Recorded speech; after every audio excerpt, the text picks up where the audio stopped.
ভারতের কলকাতার আবাসিক হোটেলে অগ্নিকাণ্ডে নিহত ৭ বাংলাদেশের মধ্যে ৬ জনের মরদেহ ভোমরা ও বেনাপোল দিয়ে দেশে আনা হবে।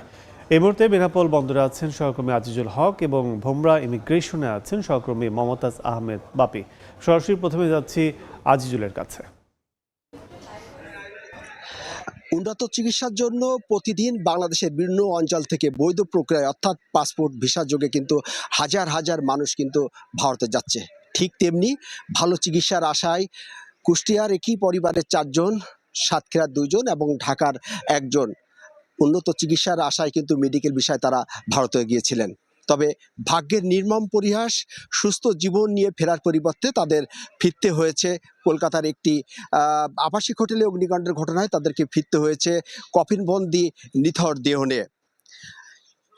যে সমস্ত 7 জন বাংলাদেশি মারা গেছেন এর মধ্যে 5 জনের মরদেহ আজ বেনাপোল চেকপোস্ট দিয়ে কিন্তু বাংলাদেশে তাদের স্বজনদের কাছে হস্তান্তর করা হবে। লাশ বহনকারী যে ভারতীয় অ্যাম্বুলেন্স চালক আছে তার সাথে আমার কথা হয়েছে। সেই চালক সাব্বির হোসেন আমাকে জানিয়েছেন কিন্তু পুলিশের ছাড়পত্র না পাওয়ায় কিন্তু এখনও এই 5 বাংলাদেশির মরদেহ কিন্তু কলকাতা হিমঘরে আছে এবং সেখানে যে কাগজপত্রের আনুষ্ঠানিকতা সেটি সম্পন্ন হলে আশা করা যাচ্ছে যে দুপুরে 1টার দিকে কিন্তু কলকাতাকে রওনা হবে এবং বেনাপোল অর্থাৎ পেট্টাপোল সীমান্তে তাদের মরদেহ পৌঁছাতে কিন্তু বিকাল 3টা থেকে 3:30টা পর্যন্ত সময় লেগে যেতে পারে। আপনি জানেন যে উন্নত চিকিৎসার জন্য এই চলতি মাসের প্রথম সপ্তাহে কিন্তু এই যে বাংলাদেশের যে 7 জন বাংলাদেশি নিহত হয়েছেন এই 7 জন বাংলাদেশি কিন্তু ভারতে গিয়েছিলেন এবং কলকাতার একটি হোটেলে তারা কিন্তু যখন ছিলেন তখন অগ্নিকাণ্ডের হতে কিন্তু এই 5 বাংলাদেশি অগ্নিকাণ্ডের ঘটনায় নিহত হয়। আপনারা জানেন আজকে যে 5 বাংলাদেশি ফেরত দেওয়া হবে এর মধ্যে সাতক্ষীরার 1 জন রয়েছেন। তো সেই সাতক্ষীরার একজন যে ফেরত আসবে তার সম্পর্কে বিস্তারিত জানানোর জন্য সাতক্ষীরা বন্দরে আছেন আমাদের সহকর্মী বাপ্পি হোসেন, সরাসরি যুক্ত হচ্ছে তার সাথে।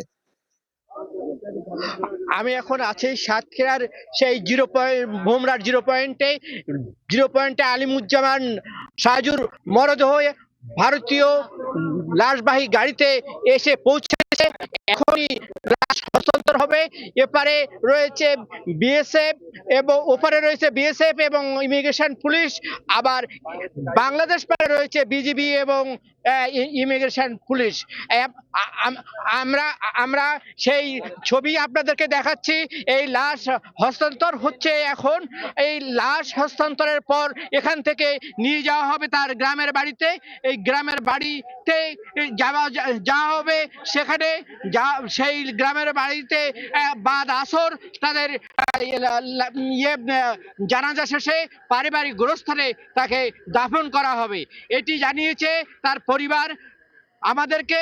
আমরা দেখছি এই মুহূর্তে যে ভারতীয় লাশবাহী গাড়ি থেকে সেই মরদেহ আমাদের বাংলাদেশি লাশবাহী গাড়িতে তোলা হচ্ছে। সেই প্রক্রিয়াটি চলছে এখন। বিএসএফ এবং বিজিবির সামনে উপস্থিতিতে ইমিগ্রেশন পুলিশ এটি গ্রহণ করছে। ইমিগ্রেশন পুলিশ গ্রহণ করে হস্তান্তর করবে তার পরিবারের কাছে। আমরা দেখছি গাড়ি থেকে লাশটি নামানো হচ্ছে এবং সেই লাশটি নামিয়ে এবার বাংলাদেশ লাশবাহী গাড়িতে তোলার প্রক্রিয়া চলছে। আমরা দেখছি ভারতীয় সেই লাশবাহী গাড়ি থেকে সেই মরদেহর কফিনটি নামানো হচ্ছে। আমরা সেই কফিনটি আপনাদেরকে দেখাচ্ছি। এই কফিনেই রয়েছে আলিমুজ্জামান সাজুর মরদেহ। এই আলিমুজ্জামান সাজুর মরদেহ থেকে এখান থেকে নেওয়া হবে এই লাশবাহী গাড়িতে তার গ্রামের বাড়ি কালীগঞ্জ উপজেলার তেঁতুলিয়া গ্রামের সেই বয়রা গ্রামে। সেই বয়রা গ্রামে সেই তার বাড়িতে নিয়ে বাদ আসর তার জানাজার কথা ঘোষণা করা হয়েছে পারিবারিকভাবে এবং বাদ আসর জানাজার শেষে তাদের পারিবারিক গোরস্থানেই তাকে দাফন করা হবে। আমরা সেই লাশবাহী ভারতীয় গাড়ি থেকে সাজুর নামানো হয়েছে, এবার তোলা হবে বাংলাদেশ লাশবাহী গাড়িতে। আমরা সেই বাংলাদেশ লাশবাহী গাড়িতে তোলা সেই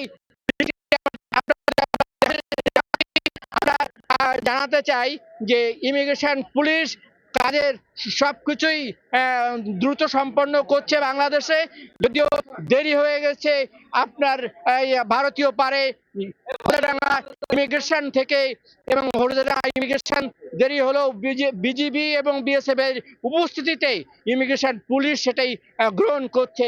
আমরা সেটি আপনাদেরকে দেখাচ্ছি। আমরা দেখাচ্ছি যে তাদের উপস্থিতিতে মরদেহটি তোলা হবে এখন বাংলাদেশে লাশবাহী সেই গাড়িতে। এখানে তার স্বজনরা এসে উপস্থিত হয়েছে, বিশেষ করে তার ছোট ভাই দীপু নেতৃত্বে তার আত্মীয় স্বজন সবাই এসছে এখানে যে তাদের ওই মরদেহটি গ্রহণ করার জন্য। কলকাতায় হতাহত বাংলাদেশিদের মরদেহ দেশে নিয়ে আসা শুরু হয়েছে। এতক্ষণ সরাসরি ছিলাম ভোমরা ও বেনাপোল স্থলবন্দরে।